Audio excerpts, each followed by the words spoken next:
Hello and welcome. I'm your host Elizibar, and we're going to do reads of the week. I got this big sheaf of books here. There's a ton of them. Let's just start hammering through this stuff, man. Like She Could Fly. There you go. We'll put that at the very bottom of the list. The very bottom of the list.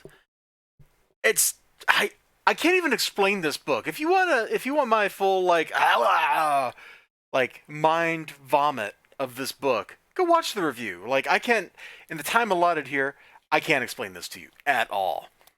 Then I got these three Young Justice books. I think I got these for like a quarter or something to pop. Like, they didn't do anything for me. I don't know that they're actually bad. I just didn't actually care. And I care so little about the contents of these things, we're just going to put them in the stack. That's it. That's like everything in the this sucks stack. Like, there's not that much of it. Absolutely not that much of it. Now, one thing you might know, if you've been watching me do these reviews for a while, is I have stuff that I read that's older, and I have things that are Kickstarter books and all kinds of stuff. Like I mix it up. I try to read a lot of stuff. I like reading. That really helps. This next title is probably the controversial one. We're gonna put this like just above the threshold of okay, because even with the political content, which you may disagree with me about, and that's fine, it's totally okay. I'm gonna show that one 2-page spread that I love out of this book, just so you can see what I loved about this book. And it's this, because the frantic fear, the energy, like it just pops off of here. Now, sadly, the story seems to be like, what if King Arthur was evil? The typical stoner, hey man, what if we took this thing that people liked and we made it evil? Like, yeah, okay. We'll put that at like the bottom of the okay because it's controversial. Some people I'm sure out there would go, it's great. And the technical merits of the book probably deserve for it to be up there. Oh, then I got this X-Men book. It's totally forgettable. It's okay. I read it. It's alright. This Prime was just okay. I'm not even gonna get it out to show you. It was just okay. There's nothing in it like really great, but it wasn't bad either. We're gonna drop down this Avengers book. This is a really dumb one to make like a random reprinted issue because it's like right in the middle of a story arc. We just got oh, who was the replacement Thor? Eric something or other? It's not Donald Blake. It's the second guy. And he just became Thor, and he's like trying to figure out where he fits into the Avengers. And Crystal just got recruited onto the team because she's already on the team with the Inhumans, and she hangs out with the Fantastic Four. She's got a failing marriage, and it's a soap opera. And then the issue ends with, the Swordsman coming back.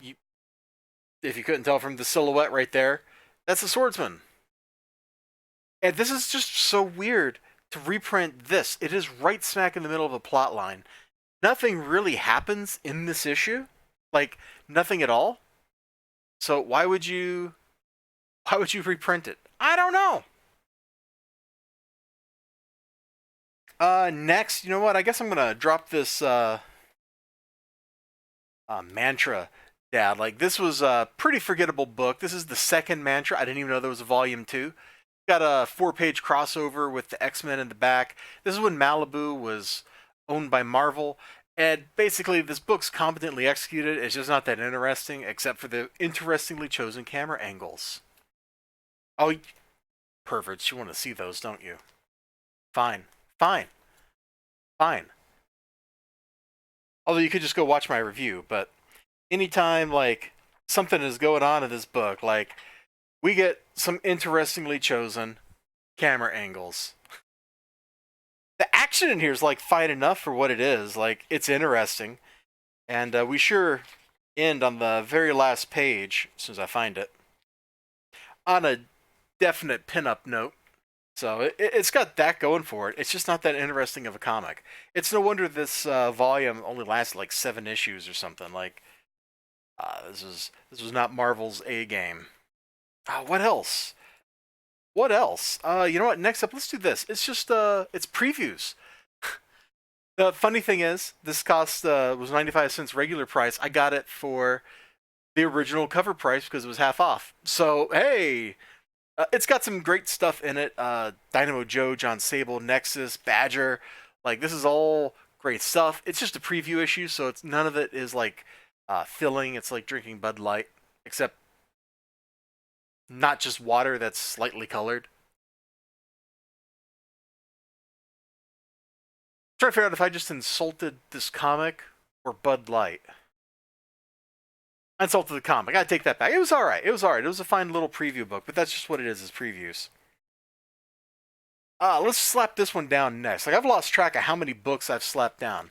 This was okay. It was a necessary wrap up, but the storytelling in the miniseries could have been done so that this necessary wrap up totally wasn't necessary. If that makes any sense. Like this whole issue was just Toyo Harada explaining how he did what he did. And that's kind of unfulfilling. I would have liked to have seen him do what he did, as opposed to just at the end revealing that, yes, my Xanatos roulette has paid off. I read this. I have an overall, like, yeah, that was all right impression of it. But here I am 2 days later, and I couldn't tell you anything about the book. Just wanna open it up. Please don't have anything naughty. Please don't have anything naughty. Like I couldn't deal with that. Yeah, here we go. It's got its own art style. It's got an interesting setting. I remember that much. But I went through this whole book, and I really don't feel like anything interesting happened in it. Which, for a book written by Warren Ellis, that seems really strange to me. Like, Warren Ellis books usually, like, stand out. They usually go, huh, that was really messed up. I got this, issue 5 of Planetoid. I got in, like, the first issue in a box somewhere. I saw this in the 50-cent bin of graham crackers. I'm like, you know what? I'm going to get that and read it. And this is apparently the end of the miniseries, which meant I was extremely confused. Despite that, the art was good, the dialogue was good, the pacing was bangarang, man. I'm not kidding. That pacing would not let you rest. Oh, you know what? There's a bunch of like people fighting robots hand to hand. It kind of reminded me of what's going on in Fallen World with the Beastmen fighting robots. And there's some great looking stuff in this. Oh yeah, here we go. The middle Tyrannosaurus. Like, I loved that. I thought that was dope, and then it bites the guy in half. It's terrible. There's just lots of crazy, crazy stuff going on in it. And I had fun. I didn't know what was going on or why, or who any of the people were. But I had a blast anyway. Isn't that what a comic book is supposed to let you do? You don't know what's going on, and it just gives you something cool, something interesting to look at. And it totally did that. And finally, number one on the top of the OK list is Youngblood #1. I got this out of the 50-cent bin for free at Graham Crackers. It's in pretty darn good shape. If this book was actually worth something, I probably would have sent it in to get it graded or something, but it's not worth anything. I had a hoot time rereading this. Like I know I read this when I was a kid.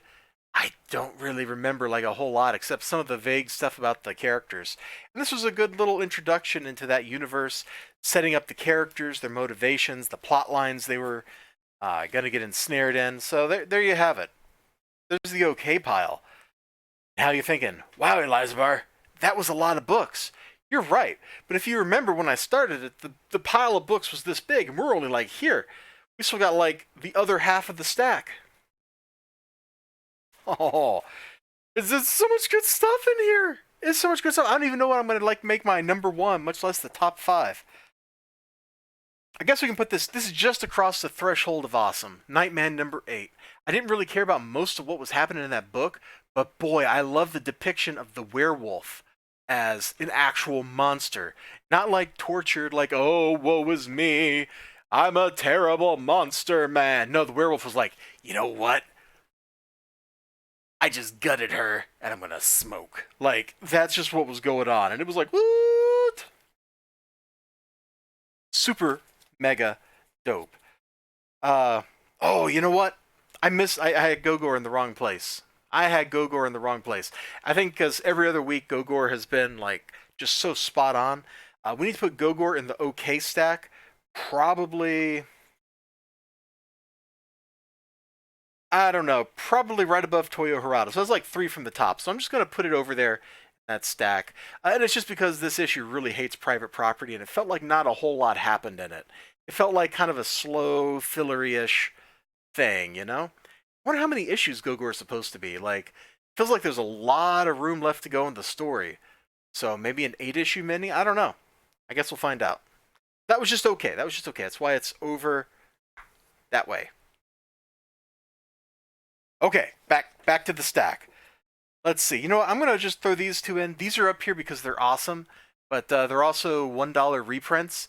If you haven't checked out either of these series and you're like, I want to get in on this and see if it's any good, and maybe buy the trade or something, go pick these up and read them and see if this is your jam. They're both fantastic series.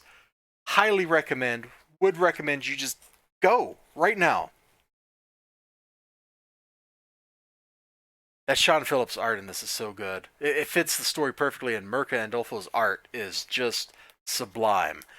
Like these books on their own in a normal week where there's not like all this great competition, if these had been like the original number ones and I was doing reads of the week back then, they probably would have been the number one issue the week they came out. All right, let me see how many books I got left here. Let's see, we got one. Okay, so I guess this one here, Justice League Odyssey 12, is number 5. My number 5 read of the week. Lots and lots of crazy stuff happens in this book. There's lots and lots of crazy art to go with it. The Dan Abnett writing does not let you breathe. The art totally serves the story really well, and it's just a great looking and great reading book. I loved every panel of it. The only reason this thing somehow didn't manage to find its way onto the top of the list for this week is just because there was so much other good stuff. I think I got to put this at number 4. eBay Canales' art is trashy. If you've seen my review of Iron Sights, you'll have an idea what his art looks like. Or if you've seen my review of this book, you'll know. But Iron Sights was kind of like a journey of Canales learning how to draw. This book is just Canales just drawing like the junkiest, pulpiest schlock. And it works out really, really well. It's a ton of fun. Aliens kidnap a guy. They have a blast. This was a Indiegogo book. I was told, thanks to the power of Twitter and a fan, Mad Mori, going and trying to buy this, that this issue will be made available again when they do the campaign for the sequel. I didn't even know there was going to be a sequel, but apparently there is. And boy, I hope it's got Canales art in it, because I have this soft spot for his trashy looking art. I think it's wonderful for the right kind of material, and this was definitely the right kind of material. I had so much fun with this book. I had so much fun. Whew. Now you're like, oh boy, what's next, Elizibar? You're gonna laugh.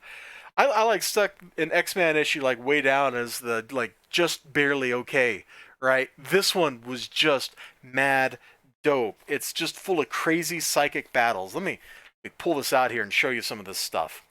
This is X-Men 14. This is from like 95 or something. I mean, we start out with this page of Cable. Like, look at that. Cable looks great. And everything just kind of goes from there. Oh, I don't think I showed this panel on stream. Look at this. I'm sold. The cover says this issue is all out action. This issue lives up to it. There's just great combat, great craziness. Gosh, I liked it a lot. I really did.